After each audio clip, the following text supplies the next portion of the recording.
বন্ধুরা, এই সময় পেপারে একটি খবর প্রকাশিত হয়েছে।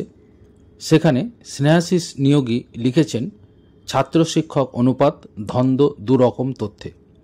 অর্থাৎ ছাত্র শিক্ষক যে অনুপাত, তাতে শিক্ষা দপ্তর এবং পর্ষদের বক্তব্যে কিন্তু অমিল পাওয়া যাচ্ছে। সুপ্রিম কোর্টের নির্দেশে প্রায় 26,000 শিক্ষক শিক্ষাকর্মী চাকরি বাতিলে এমনিতেই রাজ্যের স্কুল স্তরে পঠন পাঠন নিয়ে প্রবল দুশ্চিন্তা তৈরি হয়েছে। এদের মধ্যে 17,206 জনই টিচার। এই পরিস্থিতিতে স্কুলগুলিতে ছাত্র শিক্ষক অনুপাত ঘিরে স্কুল শিক্ষা দপ্তর ও মধ্যশিক্ষা পর্ষদের দুরকম তথ্যে দেখা দিল নতুন দ্বন্দ্ব। বছর দুয়েক আগে দপ্তরের এডুকেশন ফার্স্ট 2022-এর রিপোর্টে জানানো হয়েছিল 6 থেকে 12 পর্যন্ত পড়ুয়া শিক্ষকের গড় অনুপাত 24:1, অর্থাৎ গড়ে 24 জন স্টুডেন্ট পিছু একজন টিচার। এদিকে ওই 26,000-এর চাকরি খারিজের পরে শীর্ষ আদালতে মডিফিকেশন অ্যাপ্লিকেশনে পর্ষদ জানিয়েছে এবছর 2 এপ্রিল পর্যন্ত ওই রেশিও ছিল 52:1, অর্থাৎ 52 জন পড়ুয়া পিছু একজন টিচার। পঞ্চম থেকে দশম শ্রেণী পর্যন্ত রাজ্যের বহু স্কুলে বিষয়ভিত্তিক একজন শিক্ষক বা শিক্ষিকা আছেন বলেও জানানো হয়েছে। গত 3রা এপ্রিল সুপ্রিম কোর্টের রায় মেনে 17,000-এর বেশি টিচারের চাকরি এখনই খারিজ হলে সেই অনুপাত বেড়ে হয়ে যাবে 58:1, অর্থাৎ 58 জন পড়ুয়া পিছু একজন টিচার। অথচ কলকাতা হাইকোর্টের অনুমোদনে উচ্চ প্রাথমিকে 14,339টি শূন্যপদে গত 7 মাসে 9,468 জন শিক্ষক শিক্ষিকার নিয়োগ সুপারিশ করেছে এসএসসি। সেই বিজ্ঞাপনও বেরিয়েছিল 2016 সালে। ওই 9,500 টিচার স্কুলে যোগও দিয়েছেন। তাহলে স্কুল স্তরে পড়ুয়া শিক্ষক অনুপাত 24:1 থেকে 52:1 কিভাবে হলো, সে প্রশ্ন উঠেছে।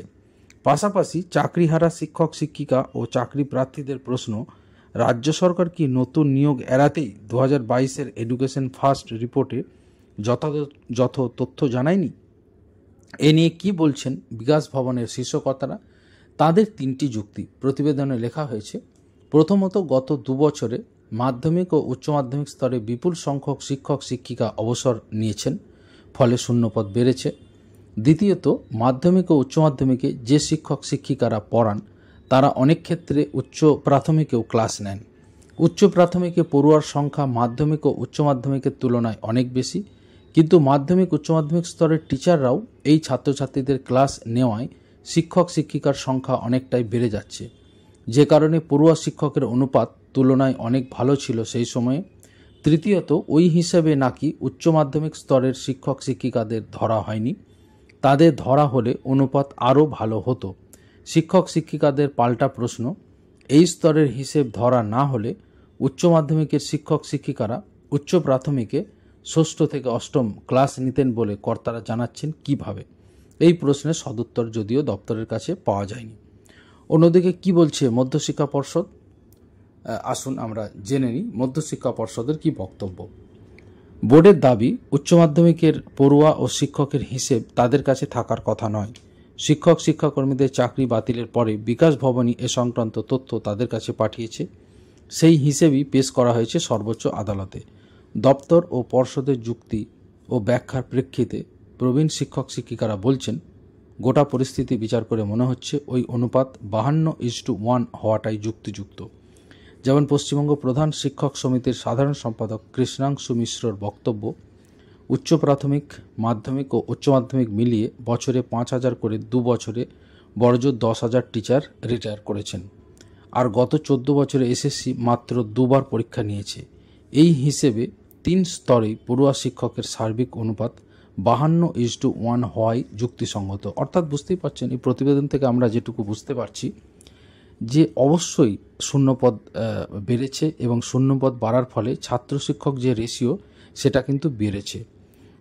যাই বলা হোক, সেখানে 24:1 বা 52:1 যাই বলা হোক, এখানে কিন্তু একটা বিষয় পরিষ্কার যে রেশিও কিন্তু বাড়ারই কথা। 24:1 সেটা গ্রহণযোগ্য নয় বলেই মনে হচ্ছে এই প্রতিবেদন থেকেই। তার কারণ, গত 2 বছরে মাধ্যমিক ও উচ্চ মাধ্যমিক স্তরে বিপুল সংখ্যক শিক্ষক শিক্ষিকা অবসর নিয়েছেন, সেটা কিন্তু এই প্রতিবেদনে উল্লেখ করা হয়েছে।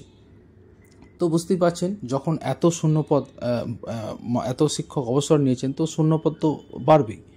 এর ফলে ছাত্র শিক্ষক রেশিও কিন্তু বেড়ে যাওয়ার কথা, এবং গত 10 বছরে নিয়োগই হয়নি। তো সুতরাং সেই হিসাবে বিপুল শূন্যপদে নিয়োগের সম্ভাবনা কিন্তু থাকছেই।